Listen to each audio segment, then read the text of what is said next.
constant two-shot. You guys ready? Yeah, now? Or? Yeah.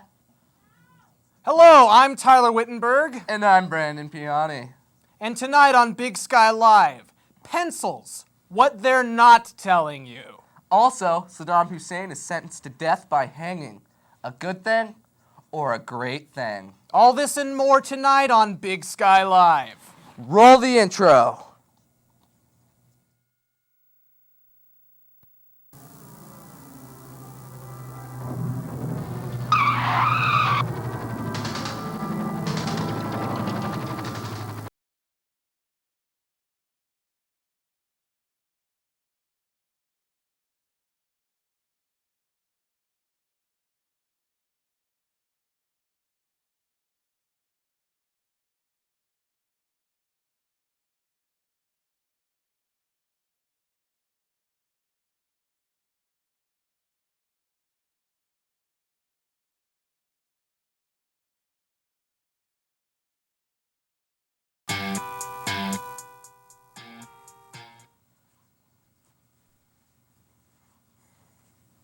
Go. Do you realize this is a robot that learns? Oh my God, Brandon, you know what that means? What? It's like a Terminator. Da-da-da! What? We're on. Oh, bollocks! All right, well, it's about that time we pretend like nothing happened and roll our next segment. Yes, and our next segment is about cell phone use. Yes, that's right. There's been a new policy adopted regarding cell phones because of overuse last year. So here to tell us about that is Rhonda, while I play with my Furby. I thought we agreed it would be our Furby. Well, Cell phone policy states that you may only use your cell phone before and after school and during lunch. Board policy states that cell phones are to be off and put away during all instructional time, including passing time. So that's a new rule for the students. We've had a number of phones taken away.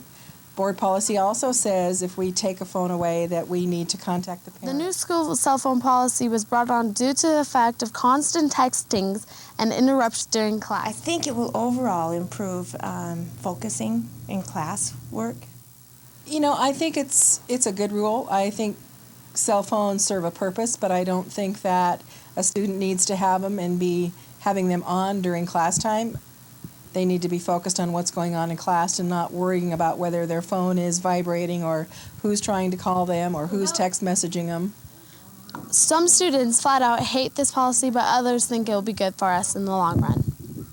It's worthless.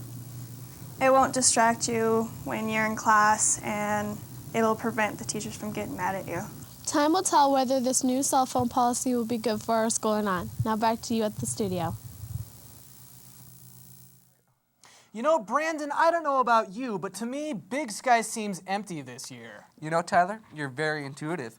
It just so happens that several of our teachers managed to escape from Big Sky over the summer.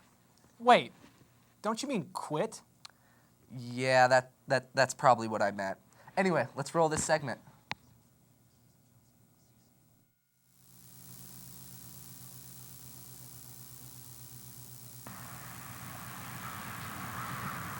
There's been a lot of talk, a lot of rumors of why teachers from Big Sky High School decided to leave. Was it because of test scores? Was it because of the kids' behaviors? Or was it just personal problems? Last year we had more teachers leave, more teachers and classified personnel leave than we've ever had leave since I've been here. And when a person is in a position and maybe they're not satisfied with where they are, it is time to move on to a different challenge or a new location. We're here to give you the lowdown with interviews from teachers who left, teachers who stayed, and higher authority. Now an interview with Brett Taylor, a former teacher of Big Sky High School. I don't know if I can point to one reason. I think it's several. Truthfully, people ask me this, and a big part of it was I've been at Big Sky for 15 years, and I got felt kind of stale. And part of the frustration for me, I think it's really important. I think academic expectations and achievement are really important. I used to tell you guys when you're in my class that we'll never catch the check if we don't get serious about school. I mean, there are countries that are kicking our butts academically, And I got to the point the last few years at Big Sky that I just felt that, not everybody in the building, but there was kind of this attitude or aura at Big Sky where academics weren't always a priority. And it really started to frustrate me. There's things about Big Sky I miss. I miss teaching IBIS because I was one of the 4 fathers, one of the 4 people that wrote the curriculum. I miss the block schedule. I miss a lot of the kids. I mean, there's some great kids at Big Sky. It wasn't, I didn't leave because of the kids. Kids are great. Kids are always great. But have I ever had one of those just, oh crap moments, what have I done? I haven't. I haven't looked back and regretted it. I mean, I just haven't. We have now reached a quarter of the school year, and Big Sky has seemed to adjust. We will miss those teachers who left, but maybe it's the best for everyone. Tyler, have you ever been at home alone and thought to yourself, man, I want to dance? No. Oh, well, neither have I, of course. But anyway, that's not what this segment is about. This segment is about the school's high school bands. And no, not our air band. What? Yeah, I know. But I thought we were good. But we are good, but this is about real bands. So let's go to Claytor. Have you ever wondered what it's like to be in a high school band? Well, I'm going to tell you all about it.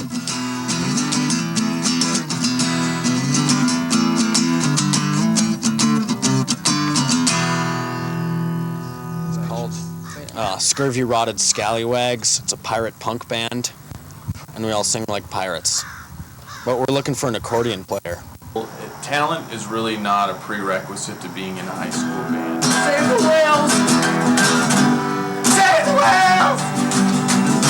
Save the little whales!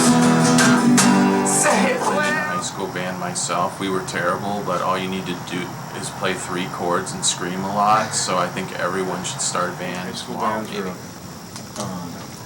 good choice because what it does is it allows the students to work together and it allows other students to get to know each other. You know, we formed out of a reaction to a band at our school that actually did have a lot of talent, but they were like this cheesy metal band, and we just thought that their song selection was really kind of predictable, and so we wanted to play like Clash covers and other punk songs, and we had just enough and not enough talent to play those songs, so we really only formed to play one show. We played our senior class party and we rocked it pretty hard. People were surprised that we were in a band because they had no clue that we even knew how to play instruments, and like I said, we barely did.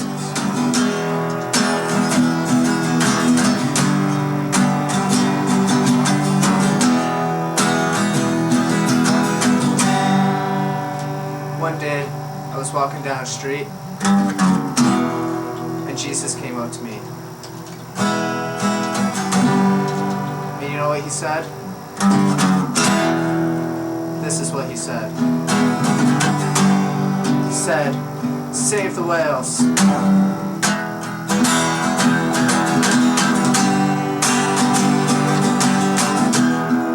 the whales! Save the whales! Save the little whales! Save the whales! And you know what I did?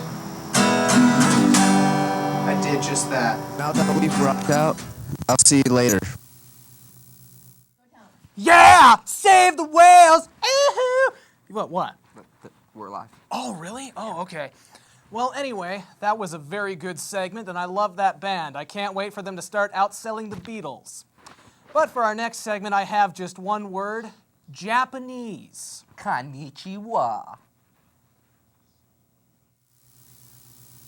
Hi, I'm Brittany here at Big Sky High School, and today we're going to learn a little bit about the Japanese exchange program we're having right here at Big Sky. We will get to learn what they enjoyed about being here. What do you like here at Big Sky? I like every student is kind, very kind. Every student is kind. What do you like about Montana?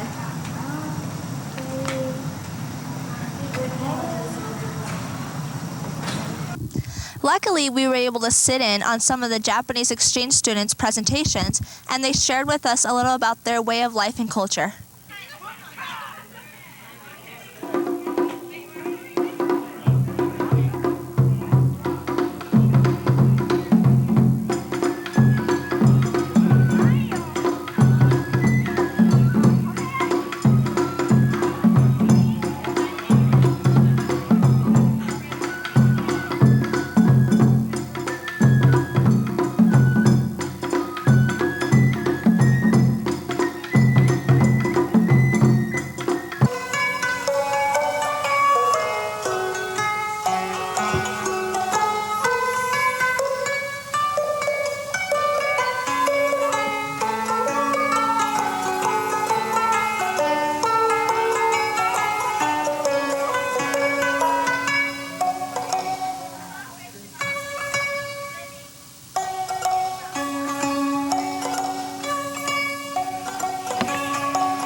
Exposed to another culture, and especially to see that teenagers in just about any country are very much like teenagers here, and that they like to do the similar kinds of things and have fun, and of course, yeah, it's great for students, especially who can't get out of the country, to have exposure right in the school to these cultures. Hi, thank you for joining us here today, and have a great day. Thank you for visiting.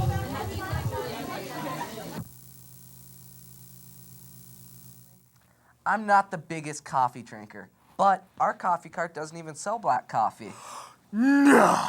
Yes, but they sell plenty of other thirst-quenching beverages. So, let's go to Brent to learn about our cart of coffee. Hey Big Sky, this is Brent Doherty reporting from the coffee cart. After lunch, before school and on in between classes, there's a big line of students forming at the coffee cart. Let's take an inside look at Big Sky's very own steam. You can't argue with the fact that the coffee cart is one of Big Sky's favorite luxuries. According to the school secretary, Barb Wales, the profits go right back into the school. School, they help support our activities, our athletic programs, some of the sports things. It's very worthwhile to have them here.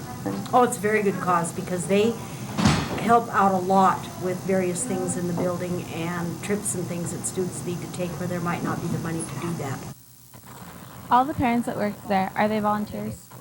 They're all volunteers. Okay, so they're volunteers. We started it as a way for parents to be on campus and be able to volunteer and meet teachers and see kids. And also we raise funds, so all the funds go directly back to the school. And so we raise about somewhere around $10,000 a year that goes back to the school. Freshman here at Big Sky, what do you think about the coffee cart? I really like it. I think that it's a lot nicer than having to go get coffee before school. So Big Sky, that was an inside look at your very own coffee cart. Be sure to support your school and buy from the steam. Coffee.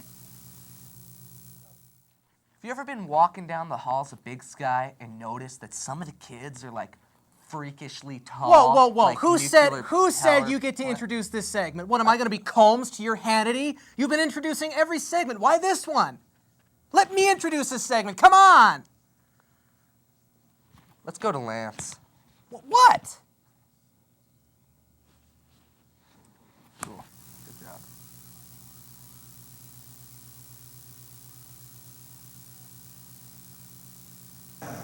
Does it ever feel like people are looking down on you?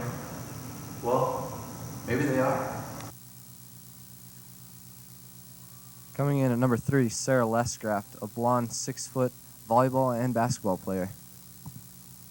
Do you think life's easier being tall? There's definitely certain aspects of life that make things easier being tall, like I get asked to reach things a lot or get things higher a lot, but there's also things that I wish I was faster because I'm definitely slow. So.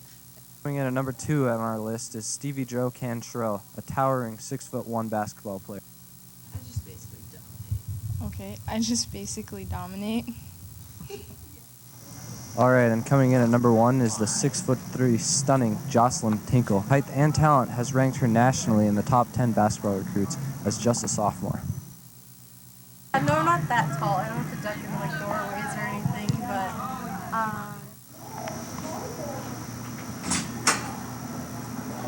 Obviously, there's advantages and disadvantages for being short and tall, such as not being able to find clothes at any of the stores that can fit you, or just making it through the hall every day without being trampled.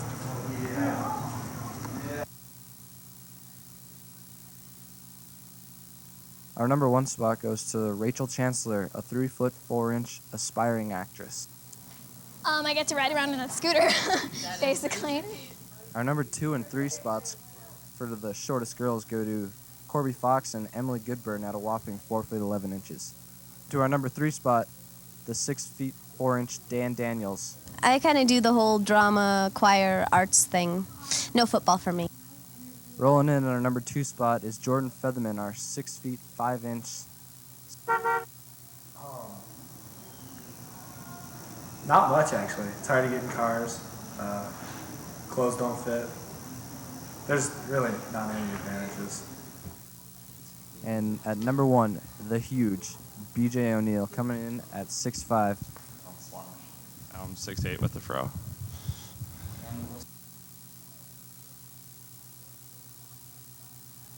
Number 3 goes to Justin Barber, at 5'5". You know, there are ups and downs. Coming in at number 2, Chase Bloom, a 5'4" with a mouse. Gentlemen, you're looking into the fearsome stare of Tyler Richardson, coming in. say that you want to get away from a tall person, you could always go into things. So what I've concluded is, if life's too short, grab a tall boy. Okay. Well, Brandon, I don't know about you, but you know what? Getting to school these days, it's not only a hassle, it's also deadly. It is, but what's your point?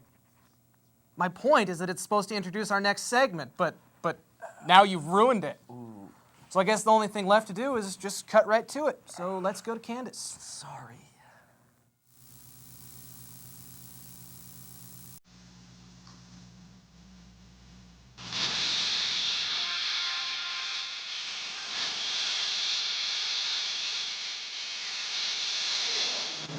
So you haven't seen 20 people piled in the back of a small car at lunchtime, and also going 20 miles over the speed limit. These factors contribute to many of Big Sky's accidents, especially during lunchtime. Errors that teenagers make while driving. Number one is obviously attentiveness, and now with the advent of cell phones, I mean, that's a huge problem. So attentiveness is number one on the hit parade because, you know, you got to pay attention to what you're doing when you're driving. Number two, obviously, would be excessive speed. Everything compounds when you hit the gas, so have to be a little more careful. And brand new drivers, the first accident they get into is obviously running into the back of someone else's car, coupled with inattentiveness and too much speed, and therefore crash-o-matic. Okay, the third would be, probably the most common would be not wearing the seatbelt, which we are improving upon here in Montana. The number of teenagers wearing seatbelts is really improving, and that's great. That way you don't smack your head into the windshield, which is a real benefit to your cranium. One of our very own teachers at Big Sky has his own personal experience with bad teen driving. On a personal note, a few years ago, some students here at Big Sky had a head-on collision with my wife just a block away from the school during lunchtime, trying to go too fast to get to a restaurant to eat and make it back here, and had a head-on collision with my wife where she was seriously injured, and 3 other students from Big Sky were also seriously injured. Driving accidents are the #1 killer of our nation's youth today. 6 out of 10 passenger fatalities happen when another teenager is behind the wheel. Every year, 3,368,000 people are seriously injured or killed. That's one person every 9 seconds. Think about that the next time you get behind the wheel. Drive safe, Big Sky.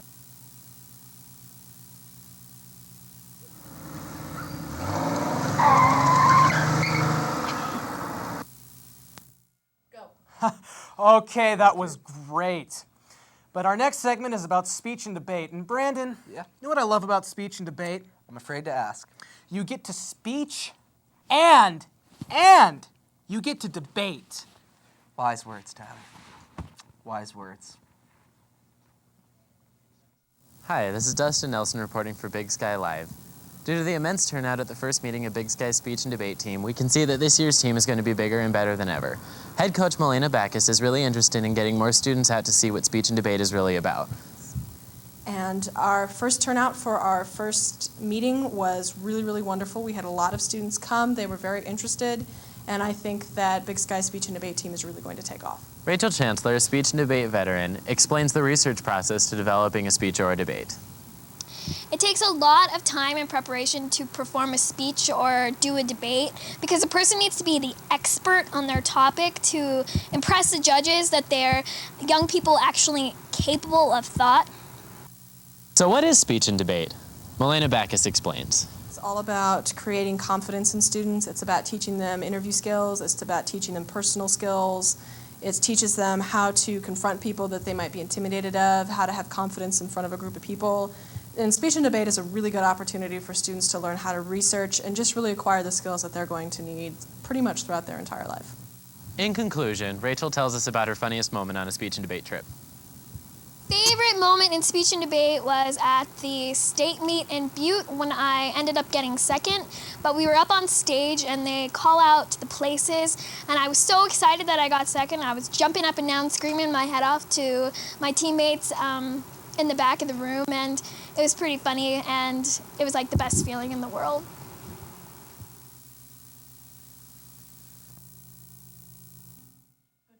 Speech and debate does rule. But anyway, Tyler, have you ever thought about how someone can be like in two places at once? You know, stay with me on this. Like you're sitting here next to me doing this live show, right? But you're also like in your basement in front of a green screen at the same time.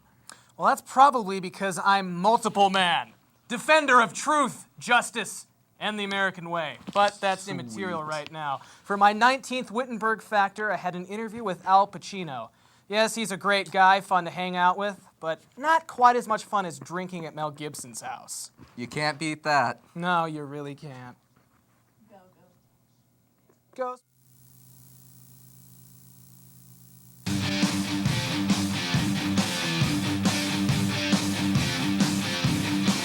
Hello and welcome to another edition of the Wittenberg Factor here in our spin-tight studio. Tonight I'd like to present to you my third and final edition of the Iran Celebrity Interviews.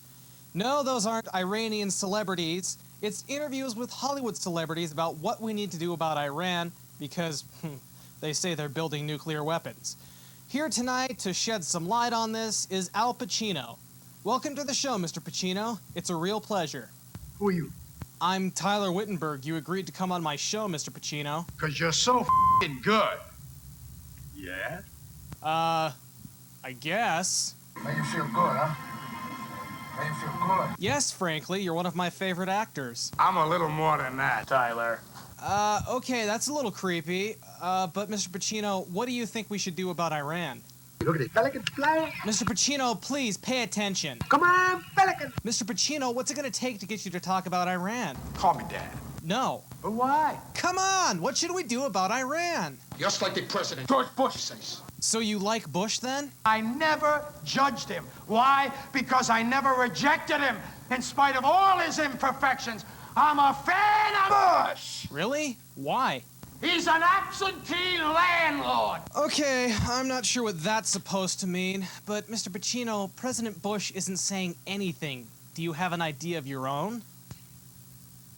They want to have a meeting with me, right? Huh?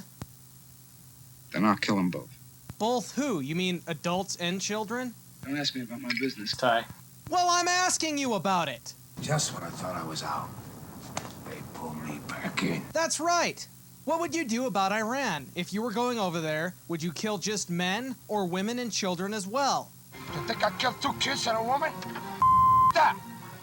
I don't need that in my life. But sometimes in wars, civilians die, Mr. Pacino. I tell you, no kids. Okay, I'm sorry. You're right. What, you stupid Look at you now. Look, I have no quarrel with you, all right? You're a great actor. So before you go off and fight these people, why don't we go to your house and get some lunch or something? In my home. In my bedroom where my wife sleeps. Where my children come and play with their toys. What's the big deal with that? Can't you give me a straight answer anymore?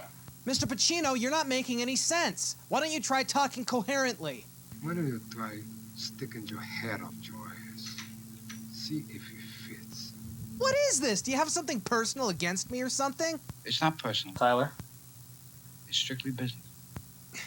This is insane. I don't even know why I'm even having you on the show. So you can point your fingers and say, that's the bad guy. Uh-huh. You with me? You with me back? I'm not with you. So what do you think? What do the Iranians want? The world, Chico. And everything in it. Really? That sucks. Can you promise America that you'll try to stop them? All I have in this world is my balls and my word. And I don't break them for no one. You understand?